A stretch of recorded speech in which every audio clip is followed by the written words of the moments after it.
queremos presentarles a este barrio conformado por gente linda, de esas que les gusta saludar y echar pa'lante. Es el barrio Bosque Calderón Tejada. Bosque por su privilegiada vista y ubicación ambiental que está conectada con la naturaleza, y Calderón por el nombre del dueño Luis Calderón Tejada. Allí se encontraba la hacienda Calderón, en la que estaba ubicada una cantera donde se extraía carbón. El señor Calderón, a contrato de palabra, le dio a sus empleados, además de su salario, un pedazo de tierra donde podrían construir sus propios hogares, habitada en su mayoría por obreros, campesinos y sus familias. Así se convirtió en una comunidad unida por el deseo de proteger el territorio que se volvió en su hogar. Realizamos una investigación cualitativa, en la cual se utilizó el método fenomenológico, y a partir de una entrevista a profundidad se recogió la siguiente información, lo que nos permite plantear la siguiente pregunta de investigación.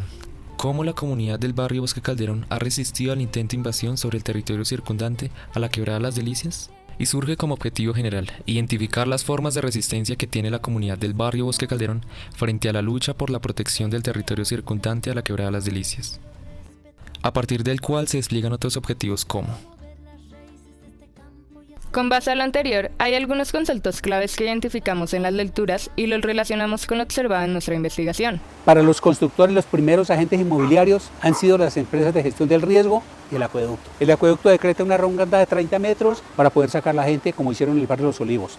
Sacaron el barrio Los Olivos y hoy tenemos las sierras del este, tenemos Cusesar, invadieron todo, ya no hay ronda de quebrada, pero fue con la razón con la que sacaron la comunidad.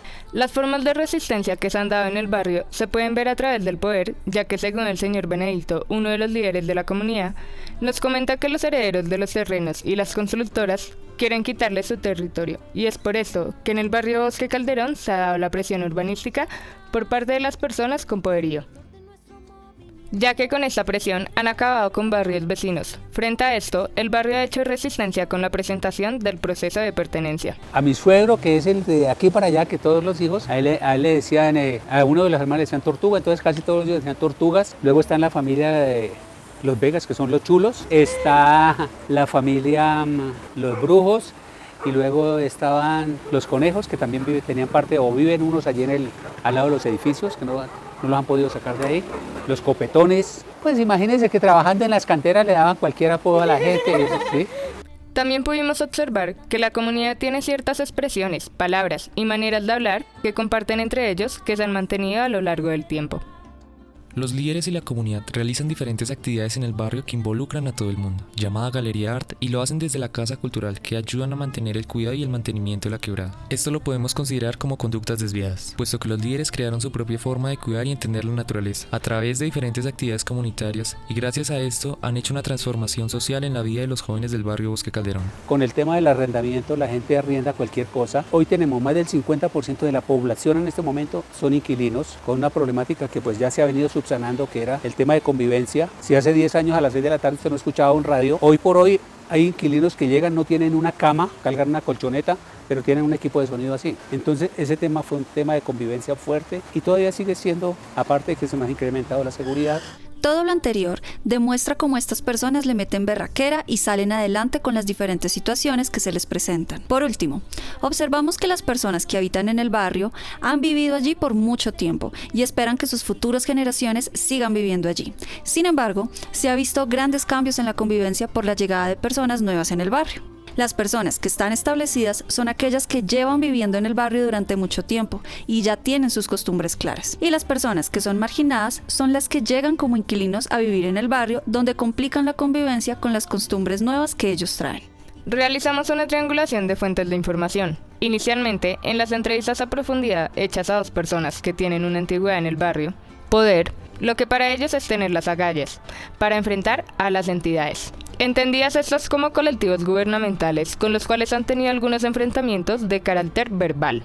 No, pues han venido entidades a comprar, pero todos estamos reunidos en el barrio y todos decimos que no y no y no. Comprendido esto como una resistencia, para ellos una lucha por conservar su territorio. Entonces así hemos venido en todo el terreno, la presión urbanística, porque por conseguir tierra dan cualquier cosa. Entonces hemos hecho nosotros una resistencia. Al respecto, don Benedicto nos comenta lo siguiente.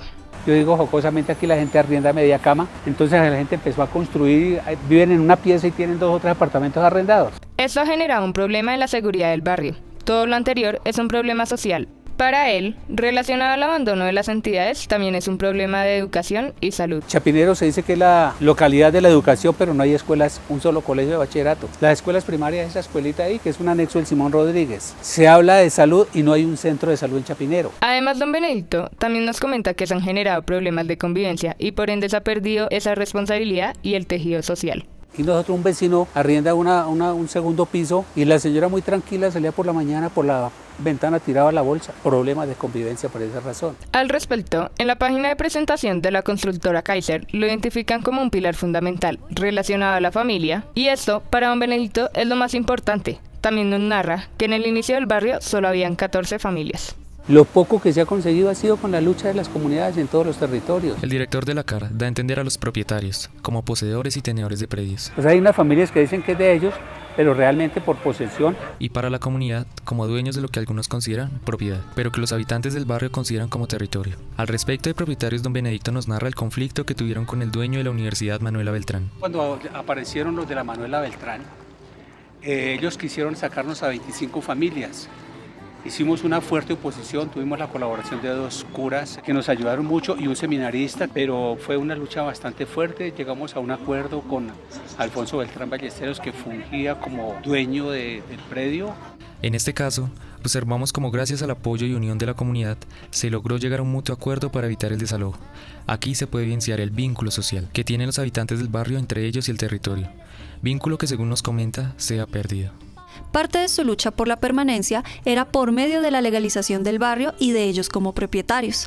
Ahora son 18 las familias que ya figuran como propietarios. Y en la inspección judicial se encuentran las 18 familias ya en posesión, que son identificadas por un juzgado. Pero, ¿por qué la preocupación de los residentes del barrio en la búsqueda de la legalización del mismo? Yo insistí en presentar procesos de pertenencia por la presión que traíamos, porque ya nos habían sacado el barrio Santo Domingo, sacaron el barrio Los Olivos y hoy tenemos las Sierras del Este, tenemos Cusesar, invadieron todo, ya no hay ronda de quebrada, pero fue con la razón con la que sacaron la comunidad. Pero llegaron ellos y ellos pueden mitigar el riesgo. Aquí tenemos un problema en el tema de la legalización. ¿Por qué se opusieron a la ayuda que les prestó el político Lucho Garzón en cuanto a la legalización? Cuando nosotros observamos el plan vial que le habían incorporado, era para sacar el barrio. Esas calles eran de 12 metros, los peatonales de 4 y 6 metros, entonces era para sacar el barrio. Entonces nos opusimos a la legalización cuando lo intentó Lucho Garzón. Los habitantes prefieren no legalizar el barrio para poder seguir en su territorio, ya que su pelea ahora es con los del hábitat, porque los han ido desalojando por ser zona en alto riesgo. Ahora el hábitat diga, es que el barrio no se legaliza todo porque están en alto riesgo de remoción en masa. Por eso estamos peleando con hábitat. Y si no nos van a legalizar, no lo legalicen, pero no permitimos que no quede un espacio donde después alguien que tenga plata dice yo arreglo, mitigo el riesgo y voy a construir. Los habitantes consideran que los están sacando de a poco. El primer grupo que sacaron, teníamos ahí unas 14 familias y los de gestión del riesgo es que la cantera se les va a venir encima, tienen que salir de aquí. Sí, les dieron una plata, lo sacaron.